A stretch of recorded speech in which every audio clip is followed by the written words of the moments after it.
Assalamualaikum warahmatullahi wabarakatuh. Izin memperkenalkan diri, nama saya Nadia Safa Putri Sulfana dengan NPM akhir 232 dari kelas F. Jadi di sini saya akan menjelaskan tentang perbedaan laporan keuangan perusahaan jasa, dagang, dan manufaktur. Sebelumnya, saya akan menjelaskan tentang apa sih laporan keuangan itu. Jadi, laporan keuangan adalah laporan yang menyajikan informasi keuangan yang terperinci tentang posisi keuangan, kinerja keuangan, dan arus kas suatu perusahaan atau entitas lainnya dalam periode tertentu. Laporan ini digunakan oleh berbagai pihak seperti manajemen, pemegang saham, investor, kreditor, dan lain sebagainya. Nah, dalam laporan keuangan ada lima komponen utama dari laporan keuangan, yakni yang pertama yaitu laporan laba rugi. Jadi laporan laba rugi ini isinya itu eh, isinya itu tentang mencari laba atau rugi dari suatu perusahaan. Di dalam laporan laba rugi terdapat akun pendapatan dan beban saja. Yang kedua yaitu laporan perubahan ekuitas. Nah, laporan perubahan ekuitas ini berfungsi untuk eh, mengecek perubahan ekuitas dari periode ke periode yang lainnya. Dalam dalam laporan perubahan ekuitas terdapat akun modal atau ekuitas, terus terdapat akun laba dan akun ini laba ditahan atau dividen. Pokoknya akun-akun sejenis ekuitas. Yang ketiga yaitu ada laporan posisi keuangan. Nah, di dalam laporan posisi keuangan terdapat akun aset, liabilitas, dan ekuitas saja. Untuk laporan arus kas, yang keempat yaitu laporan arus kas. Nah, di laporan arus kas ini berfungsi untuk mengontrol arus kas masuk dan keluar dari suatu perusahaan. Nah, di laporan arus kas ini terdapat tiga eh, jenis aktivitas, yaitu aktivitas pendanaan, aktivitas operasional, dan aktivitas investasi. Yang kelima yaitu catatan atas laporan keuangan. Nah, catatan atas laporan keuangan ini adalah bagian yang menyertai laporan keuangan utama seperti neraca, laporan laba rugi, laporan arus kas, dan laporan perubahan ekuitas yang memberikan informasi tambahan atau penjelasan yang lebih rinci mengenai item-item yang ada dalam laporan keuangan tersebut. Catatan ini bertujuan untuk memberikan konteks yang lebih jelas, memperjelas angka-angka yang tercantum dalam laporan keuangan, dan mengungkapkan kebijakan akuntansi yang digunakan perusahaan dalam menyusun laporan keuangan. Nah, acuan perusahaan yang saya gunakan yaitu ada dari perusahaan jasa, yakni perusahaan PT Telkom Indonesia Persero Tbk dengan kode saham TLKM. Nah, perusahaan ini bergerak dalam bidang jasa layanan teknologi informasi dan komunikasi atau TIK dan jaringan telekomunikasi. Untuk perusahaan dagang, saya mengambil contoh dari PT Bintang Auto Global Tbk dengan kode saham BOGA. Nah, perusahaan ini bergerak dalam bidang otomotif seperti menjual motor atau mobil bekas. Untuk perusahaan manufaktur, saya mengambil contoh dari perusahaan Arga Karya Prima Industri Tbk dengan kode saham AKB. Nah, perusahaan ini bergerak dalam bidang industri kemasan fleksibel terpadu. Jadi, dia ini memproduksi uh, suatu kemasan untuk produk. Gitu. Laporan yang saya bahas pertama yaitu laporan laba rugi atau biasa disebut dengan Statement of Profit and Loss. Nah, pada Telkom Indonesia, yakni sebagai perusahaan jasa, dalam laporan laba ruginya tidak terdapat akun HPP atau harga pokok penjualan. Nah, kalau di perusahaan dagang atau manufaktur kan terdapat akun harga pokok penjualan. Lalu dalam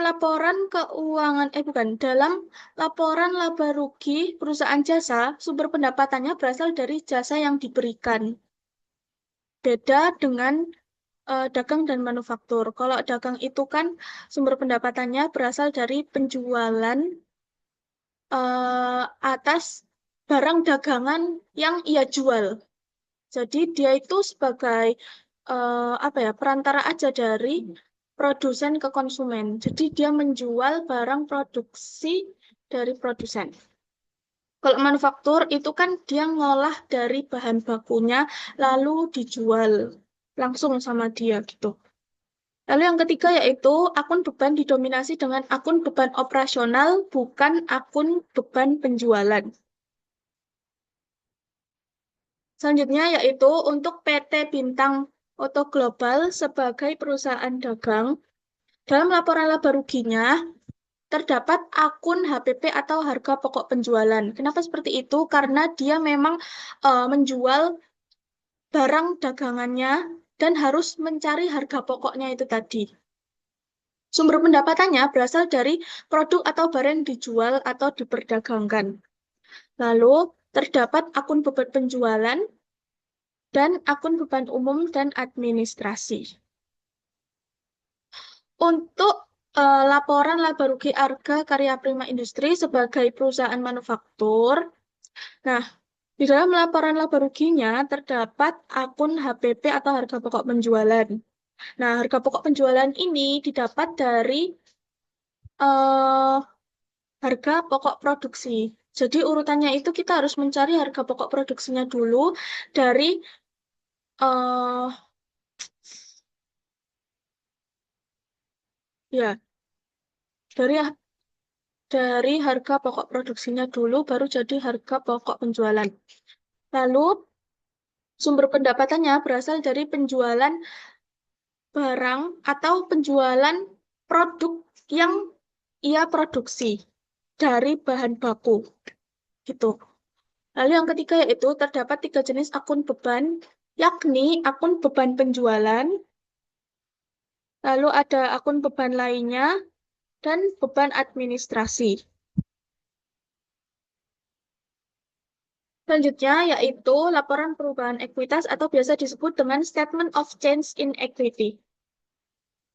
Sebenarnya dalam perusahaan jasa dan dagang, laporan perubahan ekuitas itu nggak ada, tidak ada perbedaan yang signifikan gitu.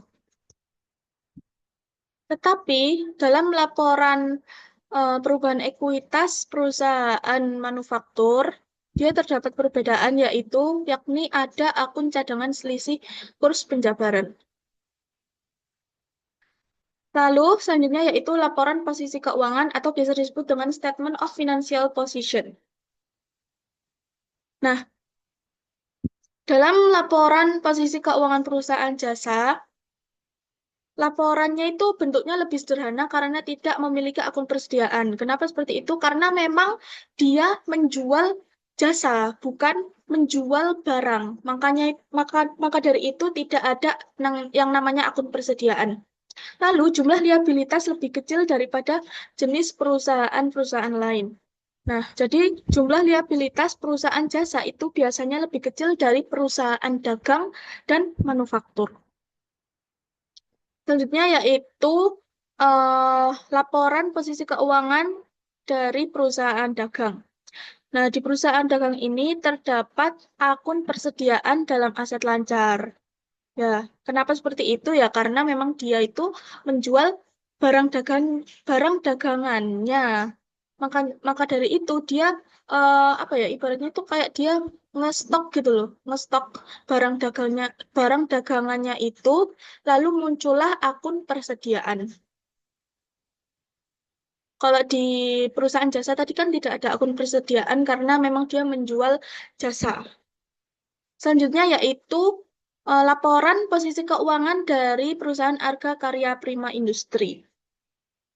Nah, kalau dari perusahaan manufaktur ini, laporan posisi keuangannya itu total asetnya, total aset tetapnya lebih lebih besar dari jenis perusahaan lain. Karena apa? Karena di di aset tetapnya itu biasanya terdapat mesin dan pabrik untuk membantu perusahaan manufaktur dalam menjalankan proses produksi. Kan nggak mungkin gitu kalau misal perusahaan manufaktur tidak memiliki mesin. Ia pasti menggunakan mesin untuk mengolah produknya dari bahan baku menjadi bahan bahan baku menjadi barang jadi.